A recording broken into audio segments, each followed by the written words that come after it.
Peggy 16.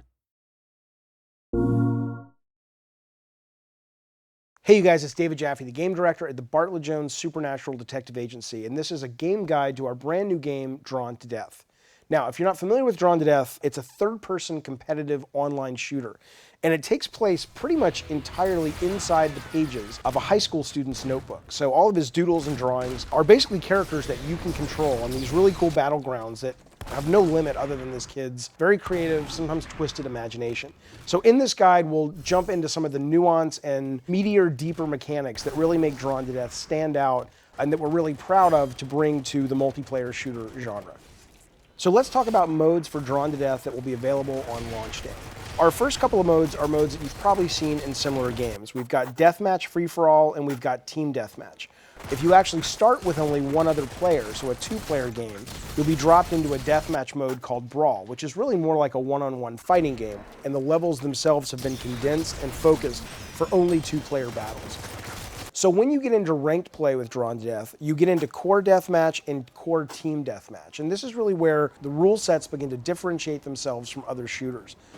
We wanted defense and offense to matter in Drawn to Death, and with that, every time you die in core deathmatch or team core deathmatch, you or your team will lose 1 or 2 points. Our final mode for launch day is called Organ Donor, and Organ Donor is basically a mode where players kill each other, and in doing so, the enemy that you've just defeated drops their heart onto the battlefield. Players can pick up the hearts and have to deposit them in one of 2 bases in the level. Now the 2x base will obviously give you double the points. It takes longer to deposit a heart in a 2x base, and that 2x base is actually moving around the space of the level, and it's growing and shrinking in terms of its size. The other part of it is that the more hearts that you're carrying when you go into a deposit base affect the amount of time it takes to pull off that deposit. So it really builds this kind of risk-reward and tactical thinking in terms of how many hearts you want to have with you at any time in the game in order to dominate in Organ Donor. So the characters in Drawn to Death are really one of the things that we're most proud of. Our characters are designed to be totally unique from one another and require players to really dive deep in terms of mastering each of the individual fighters in this game. A good example of that is Ninja. She's this half-woman ninja, half-shark, and her abilities could not be more different from any of the other characters in Drawn to Death. For example, her core navigation move is the ability to grapple anywhere in the level that she puts her anchor grapple onto. She can also use this grapple attack to slam into enemies. She does a little bit less damage with the grapple if she grapples into a single enemy, but then presses the fire button, which allows her to do a wider range area of attack grapple attack. Now, every character also has a pro character and a con character on the battlefield. In the case of Ninja, when she sees Bronco on the field, she can actually do this grapple attack into him, and when she grapples into Bronco specifically, she'll spawn sushi, which she can then eat and gain health. She can also jump and put up a water shield, and if she puts up the water shield on a double jump, she'll actually put up a shield and do a 180 backflip. Ninja also has an anchor that can pin enemies down. This makes them easier to hit. It also takes their special weapons away for probably 20 or 30 seconds, depending on the character that you hit with. Ninja can also fire sharks as missiles. Now, the first 2 sharks that are blue fire straight, and they do pretty decent damage. The last shark, which is a huge red shark, actually has a lob to it. It's a bit of a harder weapon to hit with, but it does substantially more damage than the blue sharks. Ninja also has a passive move called Blood in the Water. Now, whenever she drops below 50% health, she's automatically able to determine enemies on the battlefield who are also weak.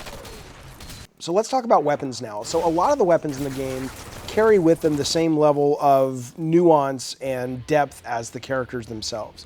A good example is Dodgeball Dan. So Dodgeball Dan is the upper torso of a severed dodgeball player, and you're carrying this guy around on your back. So the basics of this attack are you just kind of throw these fast dodgeball projectiles. Now, if you actually bounce the dodgeballs close to your target, they'll home into the enemy, making them easier to hit.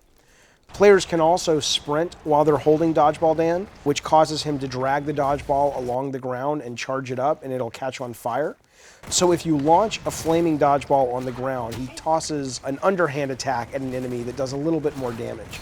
But you can also leap into the air with the flaming dodgeball and hold the fire button down to charge this attack up and hover in the air. So one of the cool things about Drawn to Death is because it's coming out of this teenage kid's imagination, we don't really have any limits in terms of the locations we can have the players fight. One of our newest and most favorite maps is called Gladiator Graveyard, which is incorrectly kind of this mashup between Greek and Roman architecture where you're fighting with your fellow players in this gladiator arena. And what's cool about this is there's a lot of interactivity and a lot of things to discover that sometimes affect gameplay and sometimes are just fun. The walls in the level move and rotate and change the configuration of the map. They rise and they fall, creating what is sometimes a very tight maze-like area and then opening it up to a very big open arena space.